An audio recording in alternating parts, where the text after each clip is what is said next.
Oh, what a wonderful gift to begin this sermon with those words. How can we keep from singing?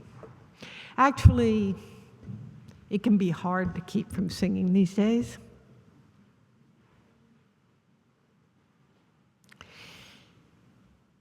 But we can try. Thank you, Derek. Thank you, choir.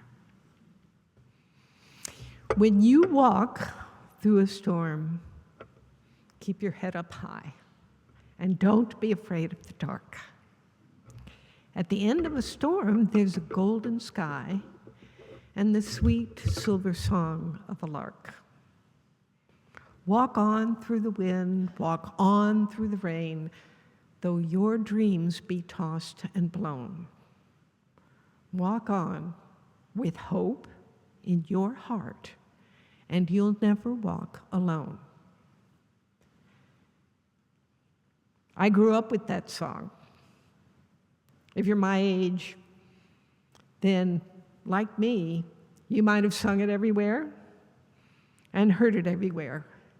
It's from the musical Carousel, which opened on Broadway before I was born, and the movie came out while I was in grade school. Church choirs, campfires, school concerts, everywhere. It resurfaced in my life last summer as I binged on a Netflix series about a Scandinavian social worker trying to navigate life with an unreliable ex-husband, teenage children, an aging, just out of the closet father who needed help in his new life, and, of course, work troubles. Periodically, in one episode or another, this warm, mellow voice would sing those words, and you'll never walk alone. They comforted me, as old songs can do. And they also gave me an earworm. 6 months after my husband Peter died, I was so thankful to move home to New York City. I knew it would take work to get my apartment in order. I also knew that it would take work to reestablish community because people's lives move on, and I hope, different because I'd been married to Peter. But I had ideas for how to start that. I was really unprepared to be physically flattened for several months by grief. I couldn't breathe, I couldn't get off the sofa. My head and heart knew that I needed to reach out for engagement and community. And my body said, not so fast. I was breathless, staggering, and out of energy, which made it hard to get on my feet and find a way back into my life.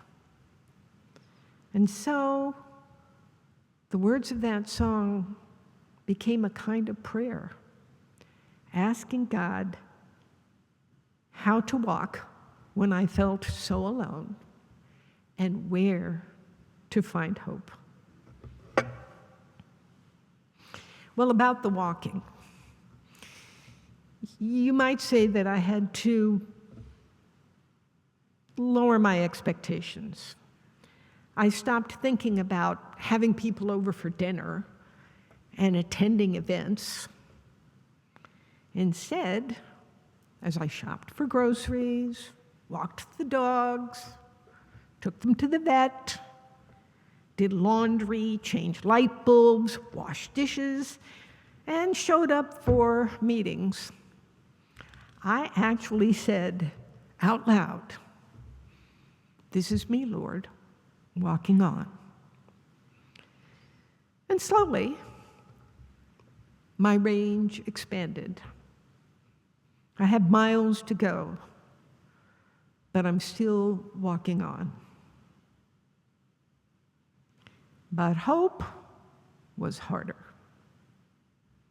The easy hope that came with the miracle of love late in life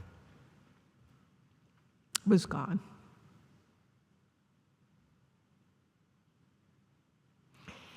I didn't feel hope in my heart or really anywhere else in my body. But the song focused me, and I started thinking hard and praying about it. And I remembered conversations here at West End about the nature of hope.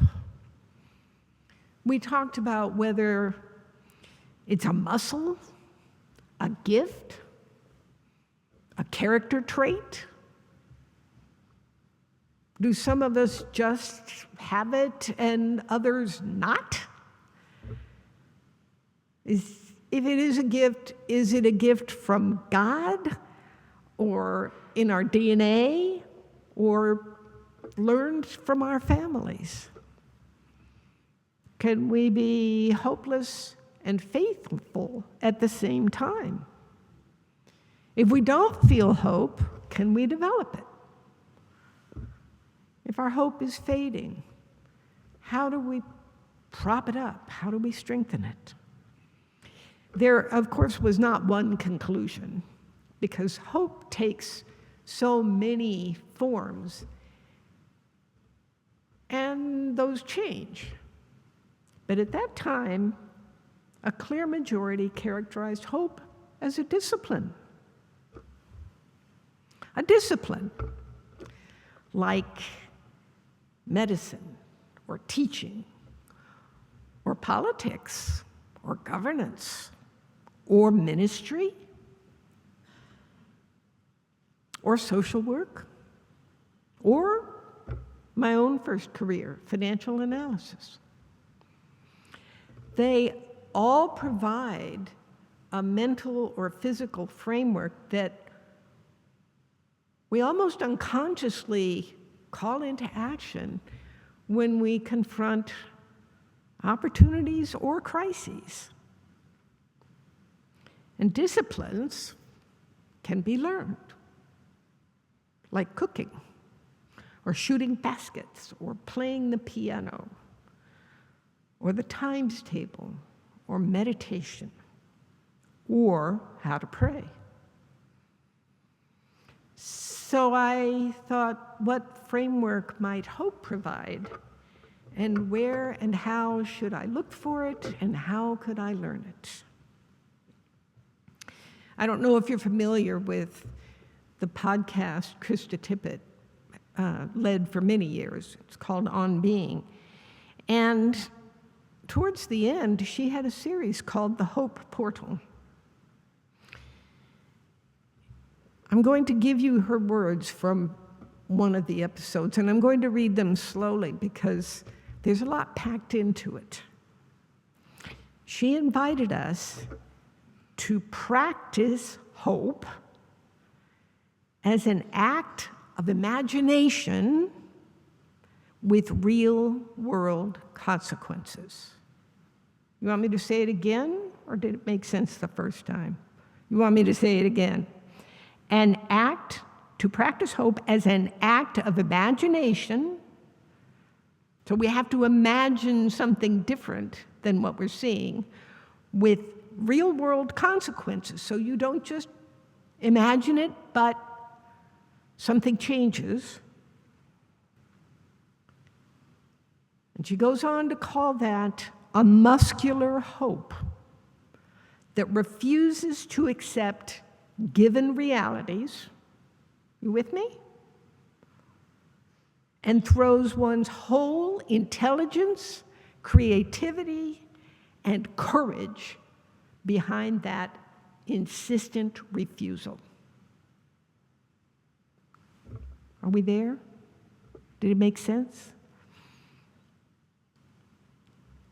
In other words, to confront the world as it is and then say, It doesn't have to stay that way.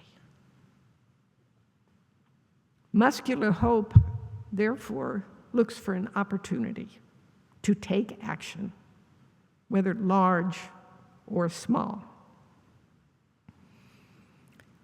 And as I staggered around, I thought, what can I do? Well, my range had expanded, and in September, I participated in a songwriting workshop. It was sponsored by Braver Angels, which is all about depolarization. And in that workshop, the participants collaborated to write a song about achieving common ground. I hadn't really thought about what we were going to do, and I was a little skeptical, but I had committed for 3 days, so I stayed. In the process, someone offered the line that we are yearning to break through to common areas. And she insisted that yearning was the right word because hoping was so passive. I was surprised at how strongly I disagreed. Although, for those of you who know me, uncharacteristically, I did not argue the point. We needed to finish the song. But that's when I recognized that I do believe that hope is active and that I wanted to learn how to act on it than just wait for it. I've learned from people who know how to hope. My late daughter-in-law, Sandy, as you know, fought cancer for years, and thank you for your prayers for her. She had cancer when she came to our wedding in 2019, when she came to New York for Peter's 80th birthday in 2023, and when she came to Ottawa for his memorial service in 2024. By the time of that last trip, the oncologist had told her that they couldn't cure it. They really couldn't stop it. She could get some additional months. She had to keep going through chemo for those additional months, and she decided to do that. She didn't expect a miracle or pretend that the pain wasn't excruciating, but she still got herself up and out into the world, talking, laughing, smiling, singing, dancing, and visiting her family. When the last bad news came through earlier this year, she told me, I just hope I get to spend more time with my family. And then she made that happen. She went where her family was, and she welcomed them to visit her. As the disease took away one option after another, she looked around for another reason to hope, another reason to act, and she acted on every single one.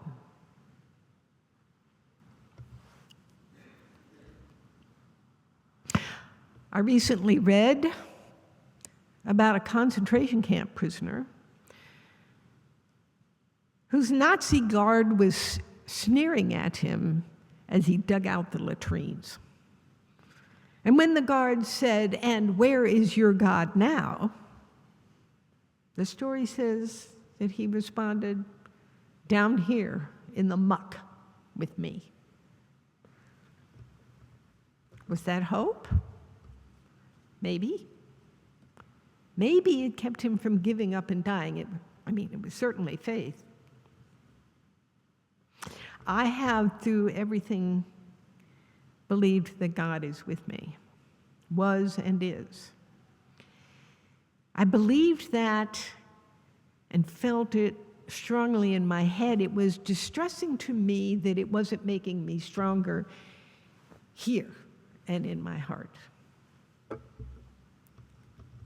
I can't always feel her presence when I'm tired or frightened or sad. But I don't ever think that means he's gone away. I do believe that conviction empowered my search for hope.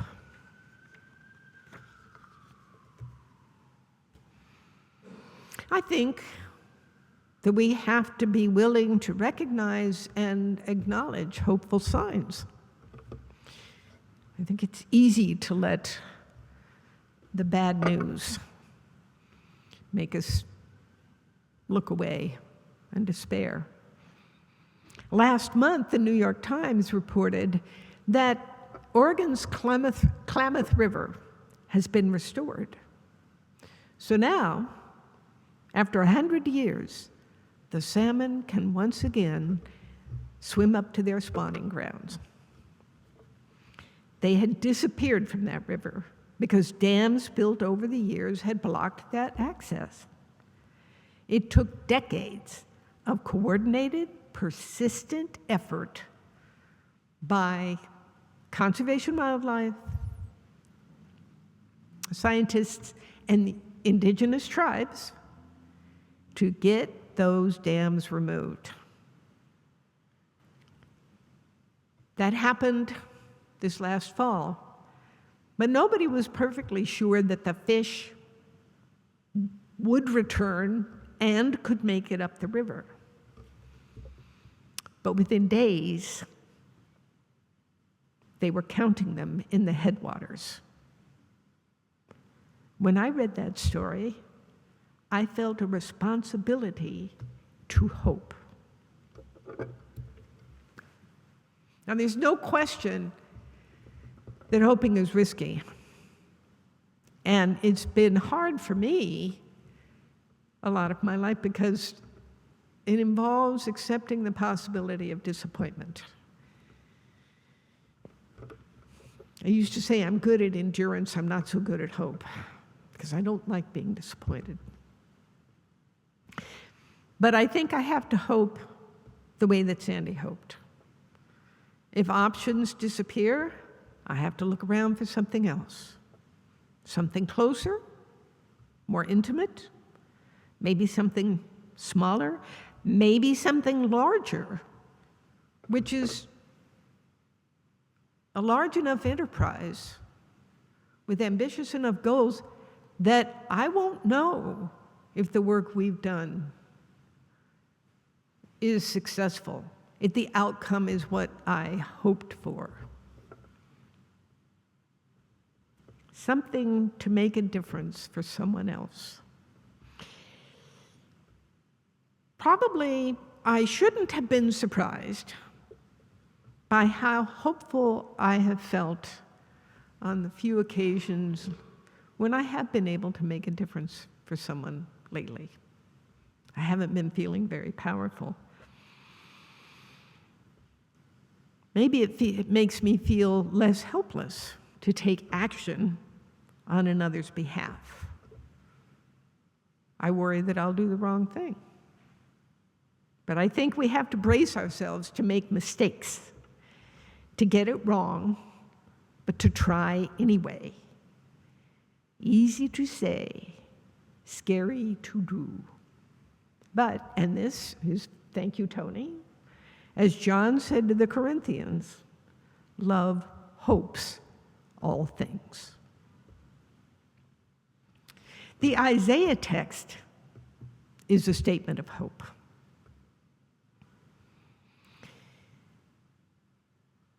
Whether it was written in Babylon or Palestine, his words come out of trauma, conflict, and pain.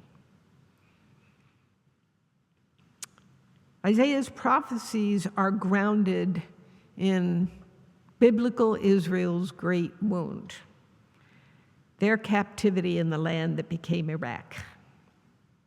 the Babylonians razed the temple and the city walls to the ground. They deported Judah's political and priestly leaders en masse, holding them captive for 80 years.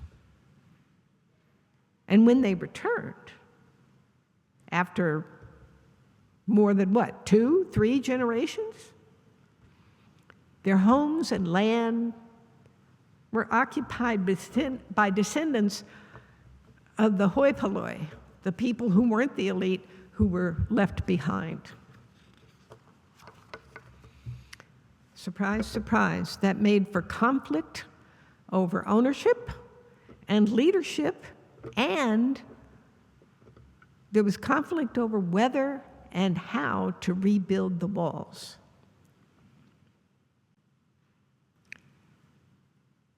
So,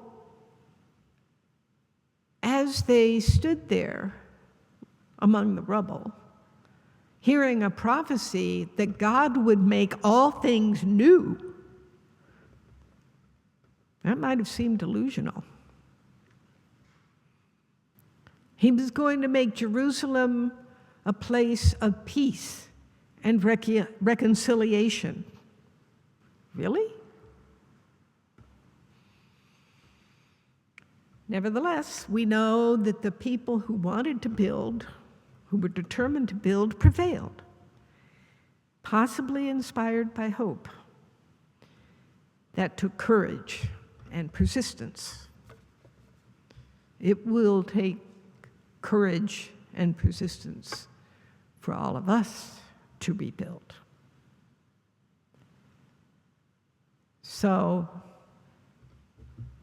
I pray that we may all keep looking for hope and find it to renew our strength and make us brave. Amen. May it be so.